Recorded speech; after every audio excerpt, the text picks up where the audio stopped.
नमस्कार दोस्तों, कैसे हैं आप लोग। बात करेंगे यस बैंक की। यस बैंक के अंदर आज देखिए अच्छी खासी तेजी हमें नज़र आई है। 3.5% के आसपास की तेजी जो है वह बनी है। क्या कारण रहा अचानक से इस तेजी का, तो इसके क्वार्टर फोर के कुछ नंबर्स हैं वह आए हैं, जिस कारण से ज़बरदस्त माहौल बना हुआ है। इससे पहले कल के डेट में फ्लैट सा पूरा का पूरा माहौल था। उसके बाद आज जो है 3.5% के आसपास की तेजी जो है बनती हुई नजर आ रही है। इससे पहले 2 दिन पहले एक खबर निकल कर आई थी बैंक रिसिप्ट वाली, उसके कारण जो है एक 5% के आसपास की तेजी थी, लेकिन तेजी जो थी अगले ही दिन खत्म हो गई। अब फिर से एक माहौल बन रहा है। इसके क्वार्टर फोर के नतीजे जो हैं उसको लेकर एक बड़ी अपडेट है।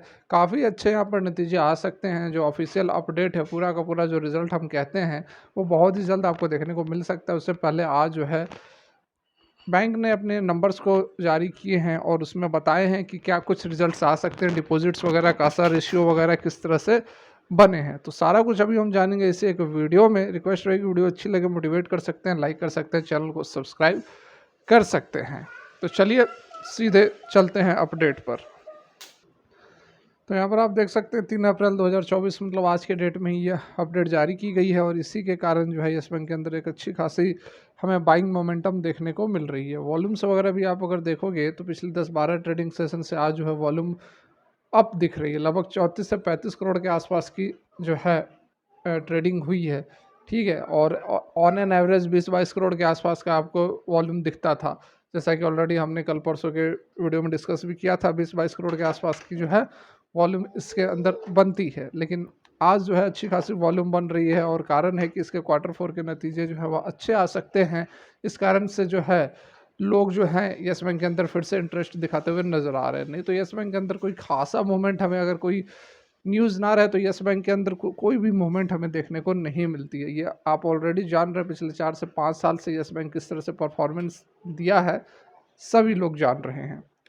यहाँ पर सबसे पहले यदि हम बात करें लोन एंड एडवांसेस की, मतलब कि कितने लोन जो हैं वह बांटे गए हैं, तो 31 मार्च 2024 का जो क्वार्टर फोर जिसे हम कहते हैं, उसमें 2,28,465 करोड़ के आसपास के लोन बांटे गए हैं। पिछले क्वार्टर में 2,17,523 करोड़ थे और पिछले साल सेम मतलब कि पिछले मार्च में 2,02,01 करोड़ थे। तो यहाँ पर क्वार्टर ऑन क्वार्टर के बेसिस पर 5% की बढ़ोतरी है, वाई ऑन वाई के बेसिस पर 14.1% की बढ़ोतरी है। डिपॉजिट्स की बात की जाए, मतलब कि जो आम लोग बैंक के अंदर पैसे अपने जो जमा करते हैं, उसकी यदि बात की जाए तो 2,66,364 करोड़ इस क्वार्टर में डिपॉजिट्स हुए हैं। पिछले क्वार्टर में 2,41,000 और पिछले साल 2,17,502 करोड़। मतलब वाई ऑन वाई के बेसिस पर 22.5%। सबसे अच्छी यहाँ पर बात है कि जो डिपॉजिट्स है वह एक साल के अंतर में, मतलब कि वाई ऑन वाई के बेसिस पर 22.5% बढ़ी है, जो कि काफ़ी अच्छी बात है। यहाँ पर जो आम नागरिक हैं उनका भरोसा कहीं ना कहीं यस बैंक फिर से हासिल करता हुआ नज़र आ रहा है और यही कारण है कि लोग जो है अपने पैसे यस बैंक के अंदर डिपॉजिट्स कर रहे हैं। क्वार्टर ऑन क्वार्टर के बेसिस पर 10% की बढ़त हुई है। ठीक है, बाद बाकी कासा रेशियो जो है वह 14.7% बढ़ी है। वाई ऑन वाई के बेसिस पर 23%। कासा मतलब कि करेंट और सेविंग अकाउंट का जो रेशियो होता है, कासा और कासा रेशियो वही नीचे में दिया गया है।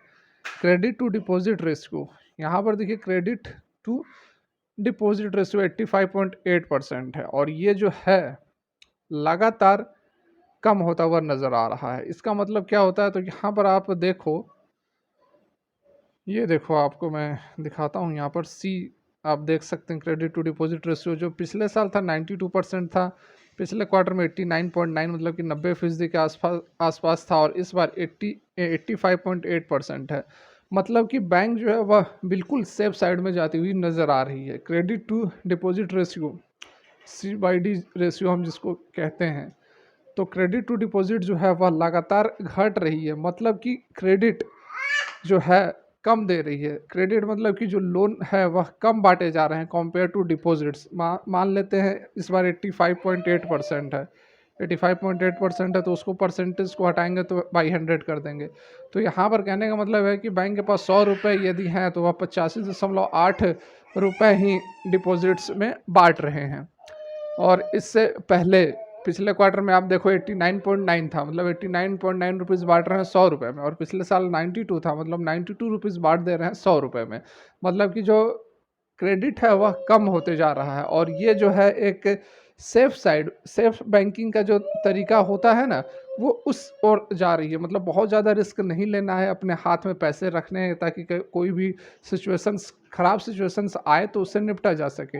लिक्विडिटी कवरेज रेशियो ये जितना ज़्यादा रहे वह उतना अच्छा है। मतलब कि बैंक के पास पर्याप्त पैसे हैं किसी भी बुरी स्थिति से निपटने के लिए, उसको लिक्विडिटी कवरेज रेशियो कहते हैं। मतलब लिक्विडिटी कितनी है, तो 116.1% है। पिछले क्वार्टर में 118 था और पिछले साल भी लगभग 118 ही था। ठीक है, तो यहाँ पर देखिए ये 2-4 फैक्टर्स दिए गए हैं, 2-4 पैरामीटर्स जो हैं वह दिए गए हैं। और तो ये जो नंबर्स है ये डेफिनेटली अच्छे निकल कर आए हैं, जिसके कारण कि आज आपको बाइंग भी देखने को मिल रही है। लेकिन इसके जो ऑफिशियल क्वार्टर 4 के फुल रिजल्ट्स जो आएंगे 10-15 दिन के अंदर आ जाएंगे, तो उसमें उसमें देखना होगा कि किस तरह से प्रॉफिट बढ़ती है, क्योंकि जो प्रोविजंस वगैरह हैं उस पर फोकस करना पड़ेगा। और सबसे महत्वपूर्ण कि बैंक का जो कोर इनकम है, एनआईआई जिसे हम कहते हैं, या फिर जिसको आप प्रॉफिट, जो रेवेन्यूज़ होता है उसमें से हम खर्चे को माइनस करके नेट जो बैंक कितना काम कर रही है, कितना कमा पा रही है, वो चीज़ को हम देखेंगे। और उस चीज़ को अगर वो चीज़ अगर सही होगी तब जाकर यहाँ पर बैंक जो है एक्चुअल में प्रॉफिटेबल हो पाएगी। क्योंकि बहुत सारे फैक्टर्स हैं, प्रोविजनिंग है क्या, कितना प्रोविजनिंग रखा जाता है, कितने एनपीए निकल कर आते हैं, वो सारा कुछ, स्लिपेज कितना है, वो सारा कुछ यहाँ पर देखना होगा। तभी एग्जैक्टली में कहा जा सकता है कि इसके नतीजे कैसे निकल कर आएंगे। हालांकि अभी जो नंबर्स काफ़ी अच्छे हैं उसके बेसिस पर बहुत ज़बरदस्त यहाँ पर बाइंग हमें देखने को मिल रही है। तो होप करते हैं कि अच्छे रिजल्ट्स भी आएंगे और यस बैंक जो है वह फिर से बुलंदियों की ओर जाएगी। फिलहाल के लिए वीडियो यहीं तक। Thanks for watching, have a great day.